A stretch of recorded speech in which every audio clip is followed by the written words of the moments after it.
Hello friends, my name is Rupali. Today I am going to teach you about the 11th class economics. इसमें मैं क्या पढ़ाऊंगी? Definition of mode and its calculation. तो first of all, what is mode?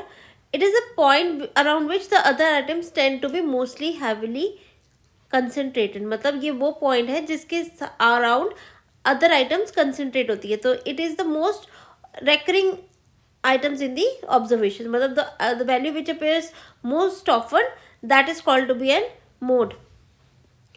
तो हमारे पास एक data में दो से ज़्यादा भी मोड हो सकते हैं। तो फर्स्ट ऑफ ऑल हम चेक करेंगे इंडिविजुअल सीरीज में, उसमें कैसे मोड चेक करेंगे? By the inspection. First example में हमारे पास है एग्जांपल है 5 1 4 3 2 1। तो यहाँ पर 1 दो बार ही रेकर कर है, तो मोड क्या होगा? 1। एग्जाम्पल 2 में हमारे पास है 7 3 8 11 5 19 4 एंड 10। यहाँ पर कोई मोड नहीं है क्योंकि कोई आइटम दो बारी रेकर नहीं कर रही। थर्ड है हमारे पास 1 2 3 4 4 5 5 6 7 7 8। तो 4 3 टाइम सबसे ज़्यादा रेकर कर है, तो mode becomes to be 4। Now हमारे पास फोर्थ एग्जाम्पल है, दैट इज 1 1 2 2 3 3 4 4 5 5 6 6 7 7 7 8। तो मोड क्या होगा? 2 एंड 6, बिकॉज ये तीन टाइम दोनों रिपीट करिए। तो दो इसमें 2 मोड्स होंगे, that is 2 and 6। Now what is the difference between mean, median and mode? ना mode is a value that appears most often in the set of data. मतलब जो डेटा में सबसे ज़्यादा रेकर करिए उसको कहते हैं मोड। रेंज क्या होता है? It is difference between the lowest value and the highest value. Median क्या होता है? It is in the middle of the observation. And mean क्या होता है? Mean is the average which is calculated by dividing the total number into total number of items. Now discretion में हम कैसे, discrete series में हम कैसे check करेंगे? By the inspection. As you know कि जो सबसे ज़्यादा रेकर करे वो that is become to be our mode. Otherwise एक ग्रुपिंग मेथड है जिसमें हम चेक करते हैं बाय ग्रुपिंग देम। तो ग्रुपिंग में कैसे होता है? फर्स्ट कॉलम में फर्स्ट आता है, सेकंड कॉलम में कैसे आता है? 1 + 2, थर्ड कॉलम में 2 + 3, फोर्थ में 1 + 2 + 3, फिफ्थ में 2 + 3 + 4 एंड सिक्स में 3 + 4 + 5। कैसे ऐसे करेंगे?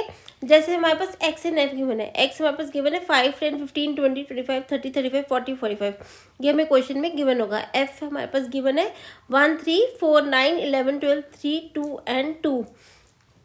तो हम सेकंड कॉलम कैसे बनाएंगे? सेकंड कॉलम बनेगा 1 + 2, मतलब सेकंड कॉलम में 1 + 2। फ्रीक्वेंसी में 1 क्या है? 1 + 3 = 4। तो सेकंड में हमारे पास पहला पॉइंट क्या बनेगा? 4। Then 9 + 4 13, then 11 + 12 23, then 3 + 2 5। इससे हम सेकंड कॉलम प्रिपेयर करेंगे। थर्ड कैसे कैलकुलेट करेंगे? हम थर्ड कैलकुलेट करेंगे 2 + 3। तो 2 + 3 क्या है? 7, that is 4 + 3 7, then 9 + 11 20, then 12 + 13 15, then 2 + 2 4। इससे हमारा fourth column third column prepare होगा। थर्ड एंड फोर्थ हम कैसे कैलकुलेट करेंगे?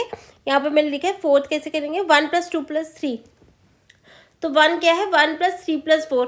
तो पहला क्या है फोर्थ कॉलम में? 8, देन 9 + 11 + 12, वो बना 32, then 3 + 2 + 2, that comes out to be 7। And fifth column में हम कैसे कैलकुलेट करेंगे? फिफ्थ कॉलम में कैलकुलेट करते हैं 2 + 3 + 4। तो 2 क्या है हमारे पास यहाँ पर फ्रीक्वेंसी में? 3 + 4 + 9, it comes out to be 16, then 11 + 12 + 13, it's come to be out 26। Then last six column कैसे कैलकुलेट करेंगे हम? 3 + 4 + 5 कॉलम।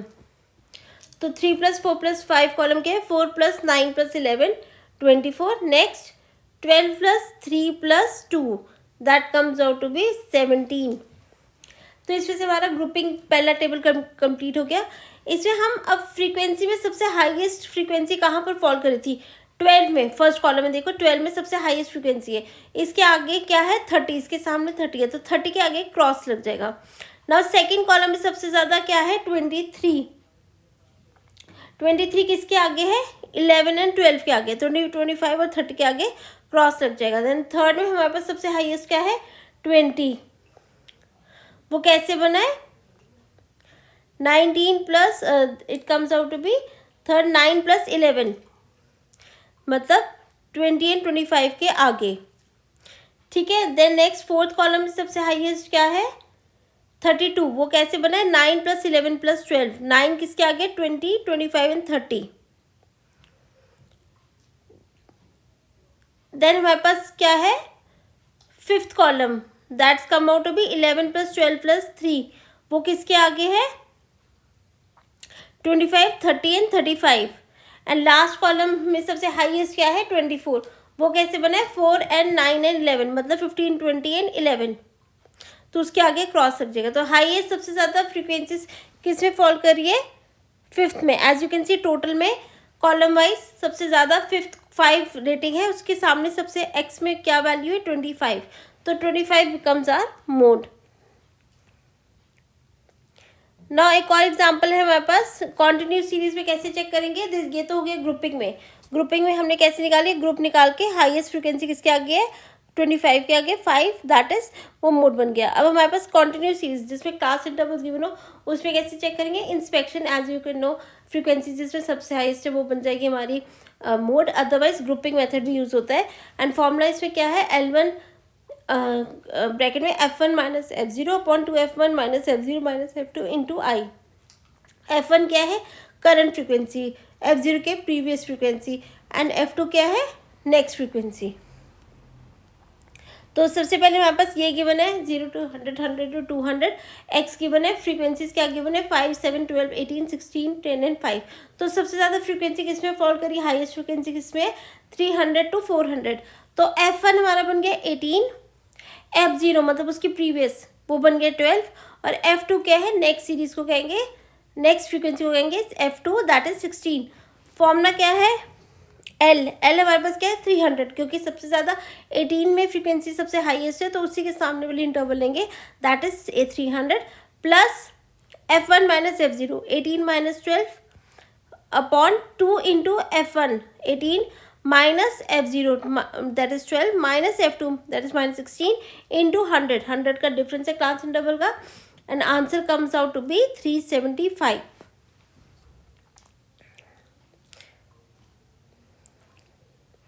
ना हमारे पास एक और मेथड है, अगर हमारे पास फ्रीक्वेंसीज टाई हो रही है तो हम पहले ग्रुपिंग मेथड लगाएंगे। सेम जैसे मैंने बताया था आपको, ग्रुप्स बनाएंगे, उसके सामने यहाँ पर ग्रुपिंग के बाद टेबल मार्किंग के बाद सबसे हाईएस्ट वैल्यू किसमें आती है, 6 के सामने, that's come to be out 13, 14 table. तो 13, 14 टेबल में सबसे ज़्यादा है, तो फॉर्मूला क्या है, 30 प्लस इसका प्रीवियस 45 का प्रीवियस क्या है, F0 क्या 30, F2 क्या 35 और 10 का डिफरेंस। तो F1 क्या है 30 इंटू इसके सामने वाली कौन सी है frequency, 45 minus 30 upon 2 into 45 minus 30 और माइनस F2 नेक्स्ट फ्रीक्वेंसी 35। तो 30 plus 45 minus 30 upon 2 into 45 minus 35 into 10, answer comes out to be 36। This is our mode. Merits क्या है मोड के, mode is a mostly used it is very used in day-to-day purposes. It is practical in nature. It is not affected by the extreme items. It can be determined in open-ended distribution also. Mode can be located on graph, which is not possible in case of arithmetic mean. It is most useful in describing the qualitative nature, and it is very simple and precise. And it is not the value which is not in the series, so it is not an isolated item. D mass क्या है, it cannot be used in bimodal and multimodal distributions. It is not suitable when relative items is decided, मतलब जब importance given देनी हो किसी item को तो mode नहीं use होता. It is not capable for further algebraic treatment. It is not based on every item, and it is not rigidly defined because it is based on various formulas, so it is not rigidly defined. It is affected by the size of the class of the interval deciding in group, and this is the graphical presentation of mode. You can check. Now this is the difference. Mean क्या है, it is an average. Median क्या है, it is in the middle of the observation, and mode is most recurring number. Calculate कैसे करते हैं mean को, total of all values upon number of items. Median में कैसे करते हैं, arrange the data in ascending order and select the middle of the observation. And mode में कैसे करते हैं, we have to arrange the data, and the number which is more recurring is mode. So this is all about the calculation of mode. Hope you got it. In next video I'll come up with a new topic. Thank you. If you like, please click the subscribe button and follow the like button and click the like button. Thank you for giving your time. Thank you so much.